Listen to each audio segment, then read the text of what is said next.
কানাডাতে সম্পূর্ণ নতুন একটি প্রোগ্রাম চালু হয়েছে এপ্রিল মাসের 15 তারিখ থেকে। এই প্রোগ্রামটি অনেক ভাই বোনদের জন্য একটি লিউক্রেটিভ প্রোগ্রাম। এক ঢিলে দুই পাখি মারার যথেষ্ট সুযোগ রয়েছে এখানে। তো এই প্রোগ্রামটি মূলত ওয়ার্ক পারমিট ভিসার ক্যাটাগরিতে, এবং এই ক্যাটাগরিতে ওয়ার্ক পারমিট ভিসা নিয়ে আসার ক্ষেত্রে লেবার মার্কেট ইম্প্যাক্ট অ্যাসেসমেন্টের প্রয়োজন নেই। এখানে 8টি ক্যাটাগরির এমপ্লয়াররা রয়েছে। এই এমপ্লয়াররা যদি আপনাকে জব অফার দেয়, আপনি যদি এলিজিবল হন কোন ক্যাটাগরিতে স্পেসিফিক প্রফেশন না, কানাডার এনওসি কোডের অকুপেশন লিস্ট যেটি রয়েছে সেখানে 0, 1, 2, 3 এই ক্যাটাগরির যতগুলো জব রয়েছে আপনারা যদি গুগল করেন কানাডার এনওসি কোড, তাহলে আপনারা পাবেন এই ক্যাটাগরিগুলোতে জব করার জন্য আপনারা আবেদন করতে পারবেন। এমপ্লয়ারদের কাছ থেকে জব অফার পেলে ফ্যামিলির সহ আসতে পারবেন। ফ্যামিলিরা এখানে ওপেন ওয়ার্ক পারমিটে বসবাস করতে পারবে। তো নতুন এই প্রোগ্রাম নিয়ে কথা বলবো, আমাদের সাথে থাকবেন, বিস্তারিত ভিডিও দেখবেন। Canada New Canada Work Permit Innovation Stream Pilot is open now. তো এটি একটি নতুন পাইলট প্রোগ্রাম, 2 বছরের জন্য এই প্রোগ্রামটি অ্যাক্টিভ থাকবে।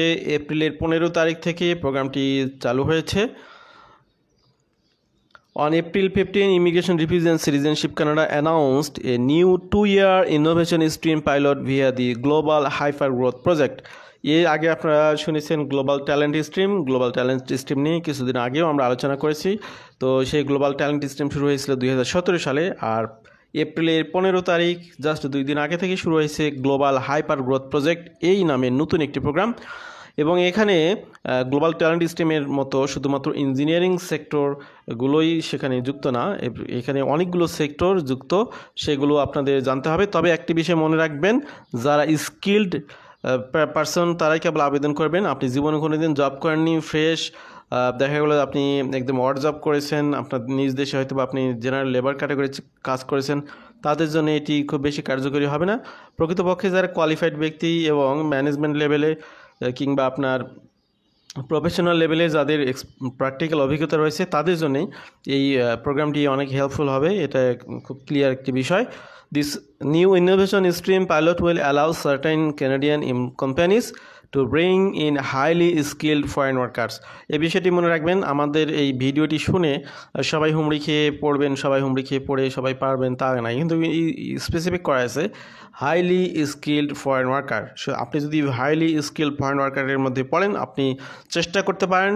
যারা চেষ্টা করবেন তাদের মধ্যে অনেক ভাই বোনরাই সুযোগ পাবেন। এখানে এক হলো জব নিয়ে আসা, পাশাপাশি এই ক্যাটাগরিগুলিতে জব করার সাথে সাথে 1 বছর পরই সরাসরি পার্মানেন্ট রেসিডেন্ট প্রোগ্রামে আবেদন করতে পারবেন, এবং খুব সহজেই এখানে পিআর হোল্ডার হয়ে আজীবনের জন্য বসবাস করার সমূহ সম্ভাবনা সুযোগ তৈরি করেছে গভর্নমেন্ট এই প্রোগ্রামের মাধ্যমে। তো highly skill foreign workers on work permit without needing LMI। সাধারণত ফরেন ওয়ার্কারদের জন্য মাথা ব্যথার যে কারণ সেটি হলো লেবার মার্কেট ইম্প্যাক্ট অ্যাসেসমেন্ট। এটি অত্যন্ত জটিল একটি প্রক্রিয়া। যেহেতু এখানে লেবার মার্কেট ইম্প্যাক্ট অ্যাসেসমেন্টের প্রয়োজন হবে না, সুতরাং সরাসরি আপনি আপনার এক্সপার্টাইজ দিয়ে এখানে কোনো একজন এমপ্লয়ারকে যদি আপনি ম্যানেজ করতে পারেন তাহলে আপনার কপাল খুলে যাবে। তো এখানে জবস কোন ক্যাটাগরিতে হতে হবে? Category 0, 1, 2 or 3। Training, education, experience and responsibilities দিয়ে কানাডা গভর্নমেন্ট একটি টিআর ক্যাটাগরি করেছে, সেখানকার মধ্যে এনওসি কোডের 0, 1, 2, 3 এগুলোকে হাইলি স্কিল্ড জব হিসেবে কনসিডার করা হচ্ছে। সুতরাং 0, 1, 2, 3 এই এনওসি কোডগুলো আপনার এনওসি ওয়েবসাইটে খোঁজ নিলে আপনি বুঝতে পারবেন এখানে কতগুলো, এখানে কিন্তু অনেক জব রয়েছে যেগুলো এই ক্যাটাগরিগুলোর মধ্যে পড়ে। এই জবের যাদের এক্সপার্টাইজ রয়েছে তারা সবাই চেষ্টা করতে পারবেন এই ক্যাটাগরিতে আবেদনের জন্য।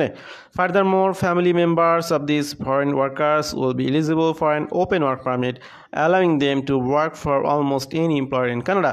ধরুন আপনি এখানে ওই যে ক্যাটাগরি, নতুন ক্যাটাগরি যেটা চালু হলো সেই ক্যাটাগরিতে আপনি হাই স্কিল ওয়ার্কার হিসেবে আপনি আসলেন, তো আপনার স্পাউস রয়েছে।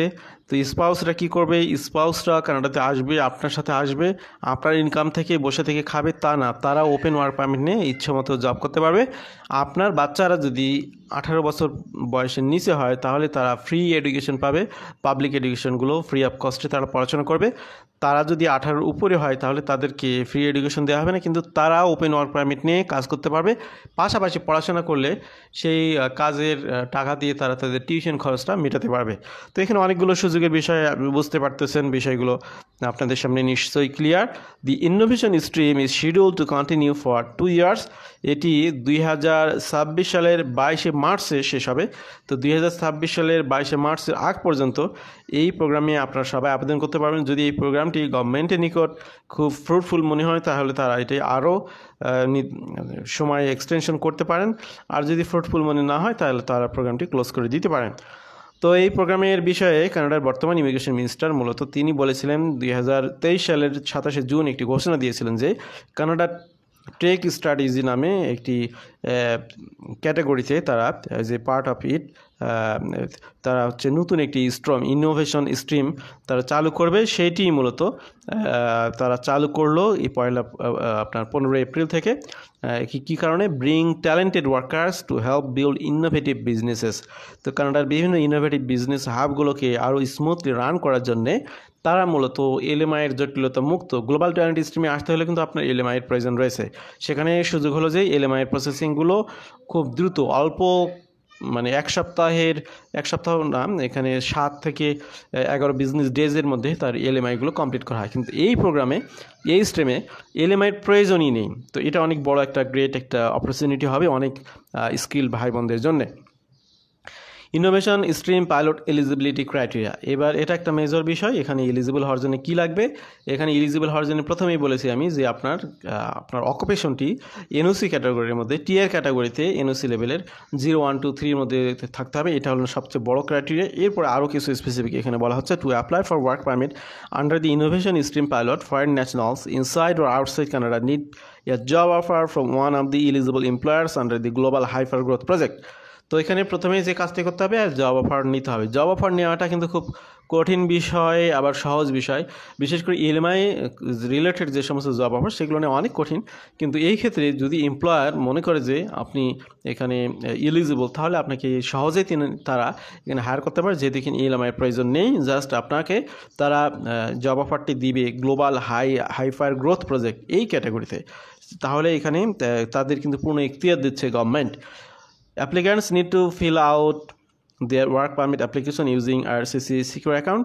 তো আপনি এখানে এই কোম্পানিগুলো থেকে গ্লোবাল হাইপার গ্রোথ প্রজেক্টের অধীনে জব অফার নেবেন।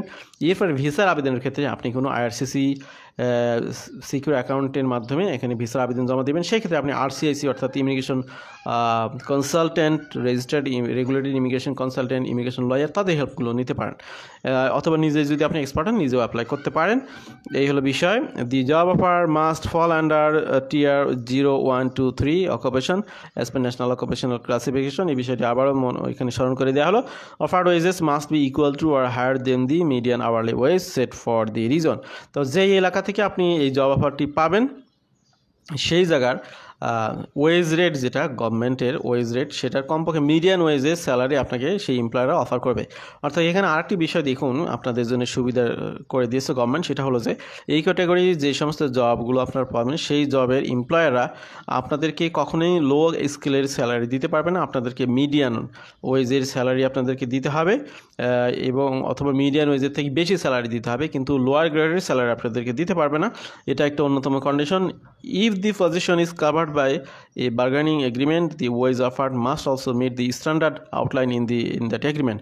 তো স্ট্যান্ডার্ড স্যালারি দিলে তবে এখানে এই সুযোগটা হবে। এখানে আরেকটি বিষয় সেটা ইনশিওর করা হচ্ছে, সেটা হলো এমপ্লয়ার আপনার স্যালারি থেকে শুরু করে সব কিছু আপনি প্রথম দিনই সব কিছু ঠিক করে দিবে, এবং প্রত্যেক বছর 1 জানুয়ারিতে ওই বছরে কী পরিমাণে কী রেঞ্জে আপনার স্যালারি ইনক্রিমেন্ট হলো বা কী রেঞ্জে আপনি জব করবেন সেই বিষয়গুলো তারা ঠিক করে দিবে। কম্পিটিটিভ থ্রু আউট এমপ্লয়মেন্ট, এই বিষয়টি আপনাদের অবশ্যই helpful. Immigration officer must be satisfied that applicants have the skills for the job they are applying for. এখানে আপনার ফাইনাল চাবিকাঠি তো ইমিগ্রেশন অফিসারের হাতে, যিনি আপনার ভিসাটি ফাইনালি দেবেন অথবা যিনি এখানে রিফিউজালের ডিসিশন নিতে পারেন। তিনি যে বিষয়টি খুব ভালো করে দেখবেন সেটা হলো যে জবের জন্য আপনাকে জব অফার দেওয়া হয়েছে আপনার প্রিভিয়াস এক্সপিরিয়েন্সগুলো তারা খুব ভালো করে দেখবে। প্রিভিয়াস এক্সপিরিয়েন্স আপনি কীভাবে শো করবেন, সেক্ষেত্রে প্রিভিয়াস যে এমপ্লয়ারগুলো রয়েছে তাদের কাছ থেকে আপনি জব এক্সপিরিয়েন্স সার্টিফিকেট নেবেন। যদি সরাসরি এমপ্লয়াররা নাও দেয়, আপনার ইমিডিয়েট সুপারভাইজার বা ইমিডিয়েট বস যিনি, তার কোনো লিখিত সার্টিফিকেট আপনি নেবেন। জব করার জন্য করে আপনি যে বিভিন্ন সময় স্যালারি পেয়েছেন, আপনার ব্যাংকে যদি স্যালারি ঢোকে ব্যাংক স্টেটমেন্ট নেবেন। এরপরে আপনার জব রিলেটেড বিভিন্ন পিকচার যদি থাকে সেগুলো আপনি দিতে পারেন। মোট কথা আপনাকে প্রুভ করতে হবে যে প্রকৃতপক্ষে আপনি একজন ফ্রেশ না বা অন্য ক্যাটাগরিতে এক্সপিরিয়েন্স কিন্তু এখানে এই ক্যাটাগরিতে আবেদন করতেছে এরকম না, প্রকৃতপক্ষে আপনি একজন কোয়ালিফাইড ব্যক্তি সেটি প্রুভ করার জন্য আপনাকে এই কাজগুলো করতে হবে। They should consider whether applicants meet the education and experience requirements specified in the national occupational classification for the offered occupation.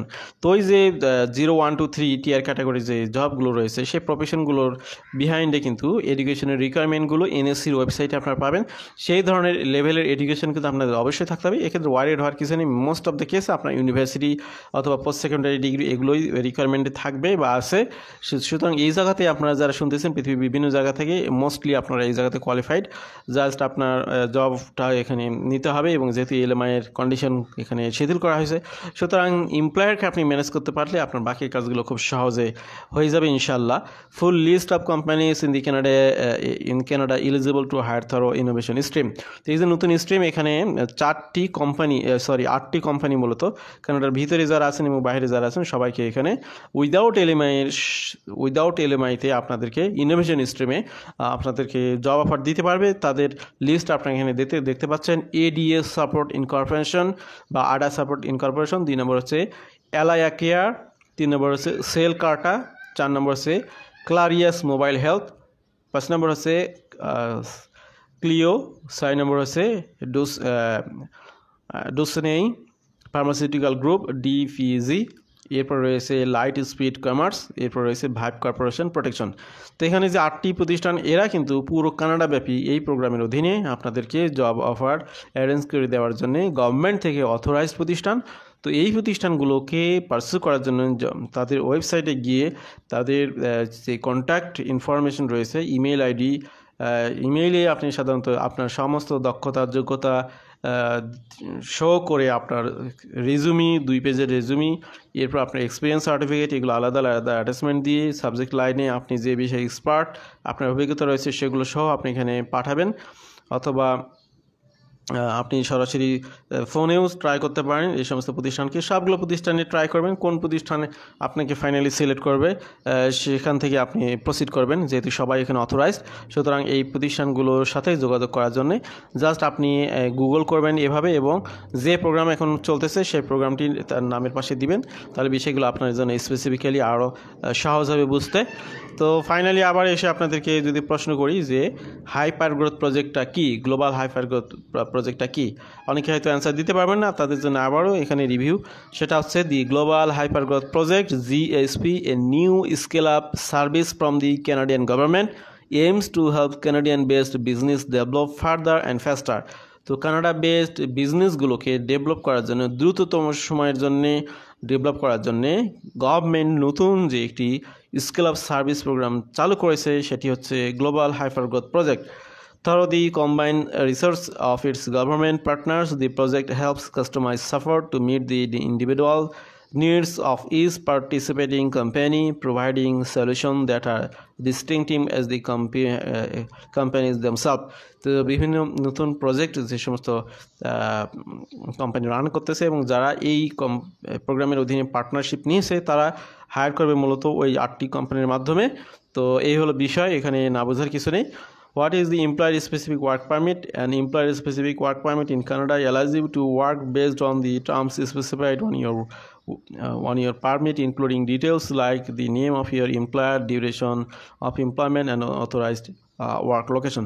তো আপনারা যে ওয়ার্ক পারমিটের আবেদন করবেন সেটা কিন্তু এমপ্লয়ার স্পেসিফিক ওয়ার্ক পারমিটে হবে এবং এখানে এলএমআই লাগতেছে না।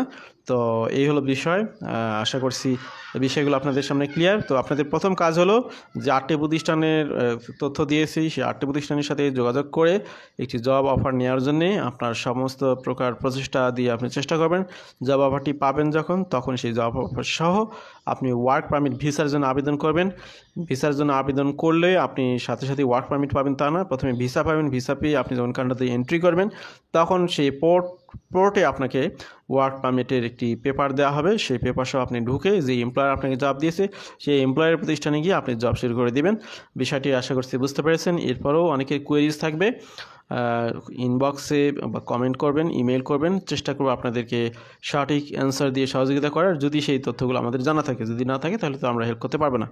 তো ভালো থাকবেন সবাই। আমাদের সাথে থাকার জন্য আবারও সবাইকে ধন্যবাদ জানাচ্ছি। আল্লাহ হাফেজ, সালামু আলাইকুম।